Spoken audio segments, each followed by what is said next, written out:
অসমৰ পৰা গৈ পেলাই যিকোনো ফ্ৰেঞ্চাইজিৰ এটা টিমৰ এটা কেপ্টেইন হোৱাটো এইটো খুব ডাঙৰ নিউজ বুলি মই ভাবোঁ। আগন্তুক মেচবিলাকত যাতে সেই কেপ্টেইনশ্বিপৰ লগতে নিজৰ পাৰফৰ্মেঞ্চ ইণ্ডিভিজুৱেল পাৰফৰ্মেঞ্চৰ লগতে এতিয়া কেপ্টেইনশ্বিপৰ ৰেছপনচিবিলিটি থাকিলে এইটো এটা ভাল নিউজ, এটা অসম তথা নৰ্থ ইষ্টৰ কাৰণে ভাল নিউজ এটা।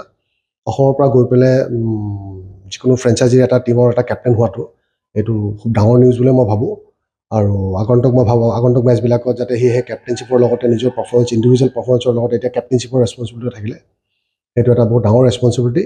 মই ভাবোঁ যে সি ভালকৈ সেইটো বস্তু নিয়াৰিকৈ পালন কৰি যাওঁ বুলি মই আশাবাদী। মানে ভালেই থাকে যে বোলে যেনেকৈ আজি কিছু বছৰৰ পৰাতো IPL খেলি আছে, কিন্তু লাষ্ট ইয়াৰ যিটো পাৰফৰ্মেঞ্চ গ'ল বা যিটো তাৰ ছিজন গ'ল, ঠিক আশা কৰিম তেনেকৈ যাতে সেনেকুৱা ধৰণৰ ছিজনে যায় ইণ্ডিভিজুৱেলি।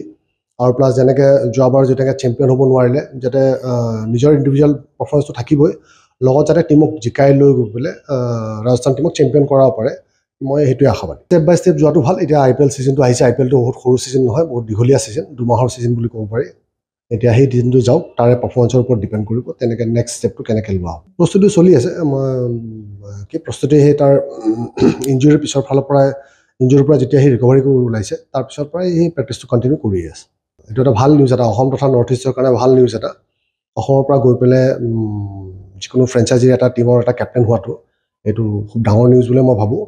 আৰু আগন্তুক মেচবিলাকত যাতে সেই কেপ্টেইনশ্বিপৰ লগতে নিজৰ পাৰফৰ্মেঞ্চ ইণ্ডিভিজুৱেল পাৰফৰ্মেঞ্চৰ লগতে এতিয়া কেপ্টেইনশ্বিপৰ ৰেছপনচিবিলিটি থাকিলে সেইটো এটা বহুত ডাঙৰ ৰেছপনচিবিলিটি। মই ভাবোঁ যে সি ভালকৈ সেইটো বস্তু নিয়াৰিকৈ পালন কৰি যাওঁ বুলি মই আশাবাদী। মানে ভালেই থাকে যে বোলে যেনেকৈ আজি কিছু বছৰৰ পৰাতো IPL খেলি আছে, কিন্তু লাষ্ট ইয়াৰ যিটো পাৰফৰ্মেঞ্চ গ'ল বা যিটো তাৰ ছিজন গ'ল, ঠিক আশা কৰিম তেনেকৈ যাতে সেনেকুৱা ধৰণৰ ছিজনে যায় ইণ্ডিভিজুৱেলি।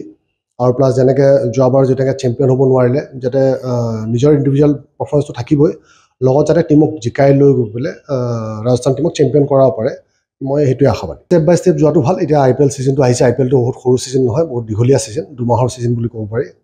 এতিয়া সেই ছিজনটো যাওক, তাৰে পাৰফৰ্মেঞ্চৰ ওপৰত ডিপেণ্ড কৰিব তেনেকৈ নেক্সট ষ্টেপটো কেনেকৈ লোৱা হ'ব। প্ৰস্তুতি চলি আছে। মই প্ৰস্তুতি সেই তাৰ ইঞ্জুৰিৰ পিছৰ ফালৰ পৰাই, ইঞ্জুৰিৰ পৰা যেতিয়া সি ৰিকভাৰী কৰি ওলাইছে, তাৰপিছৰ পৰাই সেই প্ৰেক্টিছটো কণ্টিনিউ কৰি আছে। এইটো এটা ভাল নিউজ, এটা অসম তথা নৰ্থ ইষ্টৰ কাৰণে ভাল নিউজ এটা। অসমৰ পৰা গৈ পেলাই যিকোনো ফ্ৰেঞ্চাইজিৰ এটা টিমৰ এটা কেপ্টেইন হোৱাটো এইটো খুব ডাঙৰ নিউজ বুলি মই ভাবোঁ। আৰু আগন্তুক মেচবিলাকত যাতে সেই কেপ্টেইনশ্বিপৰ লগতে নিজৰ পাৰফৰ্মেঞ্চ ইণ্ডিভিজুৱেল পাৰফৰ্মেঞ্চৰ লগতে এতিয়া কেপ্টেইনশ্বিপৰ ৰেছপনচিবিলিটি থাকিলে সেইটো এটা বহুত ডাঙৰ ৰেছপনচিবিলিটি। মই ভাবোঁ যে সি ভালকৈ সেইটো বস্তু নিয়াৰিকৈ পালন কৰি যাওঁ বুলি মই আশাবাদী। মানে ভালেই থাকে যে বোলে যেনেকৈ আজি কিছু বছৰৰ পৰাতো IPL খেলি আছে, কিন্তু লাষ্ট ইয়াৰ যিটো পাৰফৰ্মেঞ্চ গ'ল বা যিটো তাৰ ছিজন গ'ল, ঠিক আশা কৰিম তেনেকৈ যাতে সেনেকুৱা ধৰণৰ ছিজনে যায় ইণ্ডিভিজুৱেলি।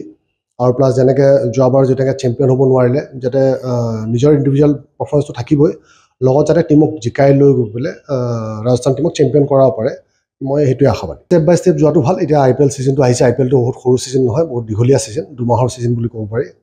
এতিয়া সেই ছিজনটো যাওক, তাৰে পাৰফৰ্মেঞ্চৰ ওপৰত ডিপেণ্ড কৰিব তেনেকৈ নেক্সট ষ্টেপটো কেনেকৈ লোৱা হ'ব। প্ৰস্তুতি চলি আছে। মই প্ৰস্তুতি সেই তাৰ ইঞ্জুৰিৰ পিছৰ ফালৰ পৰাই, ইঞ্জুৰিৰ পৰা যেতিয়া সি ৰিকভাৰী কৰি ওলাইছে, তাৰপিছৰ পৰাই সেই প্ৰেক্টিছটো কণ্টিনিউ কৰি আছে।